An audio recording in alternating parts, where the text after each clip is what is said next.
شکاری کتا ہے اور عام کتا، اس کا فرق کیا ہے؟ شکاری کتے کا جو شکار ہے کہ ہم کھا لیتے ہیں، لیکن جو کتا بغیر شکار والا کتا یعنی سیکھے ہوئے بغیر سیکھے ہوا جو کتا ہوتا ہے اس کا شکار جو ہے ہم نہیں کھاتے۔ اس کی وجہ کیا ہے؟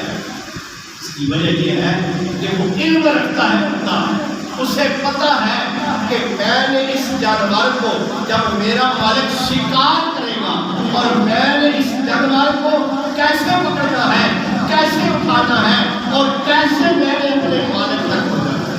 اب علم کی وجہ سے جو ہے اس کا شکار کیا ہوا جانور ہم کیا کر لیتے ہیں؟ کھا لیتے ہیں۔ اس کی وجہ کیا ہے کہ اسے اللہ نے علم عطا کیا۔ سامعین اس مقام بڑی قابل توجہ بات ہے، آپ نے توجہ رکھنی ہے۔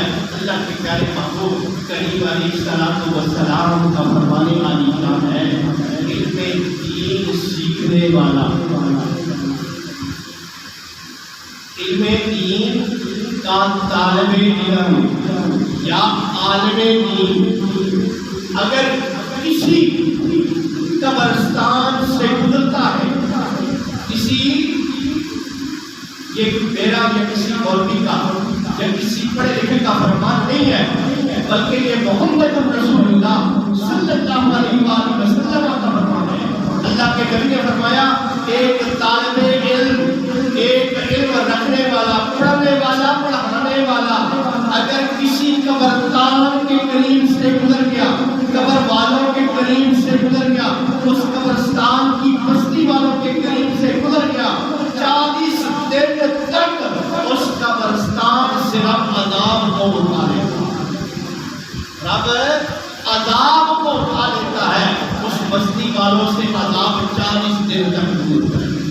سامعین اس پرکار آگے پھر سنیے اللہ کے پیارے محبوب کریم علیہ السلام کی حدیث مبارکہ کہ تم میں سے خیرکم من تعلم القرآن وعلمہ، کہ تم میں سے سب سے بہترین انسان وہ ہے جو میرے قرآن کو سیکھے اور سکھائے، جو میرے علم کو، جو میری حدیث کو، جو میرے قرآن کو، جو علم دین کو سیکھے اور سکھائے۔ تم میں سب سے زیادہ عزت والا وہ ہے، تم سے زیادہ برتری والا وہ ہے، تم سے زیادہ مقام والا وہ ہے۔ اب اگلی بات آپ نے توجہ رکھنی ہے کہ قیامت والے دن یہ حدیث مبارکہ اپنے سینوں میں نقش کر دو، قرآن پڑھنے والوں، علم دین سیکھنے والوں، علم دین سکھانے والوں اور علم کی طلب لے کے مسجد میں آنے والوں، یہ بھی علم کا سیکھنا ہے۔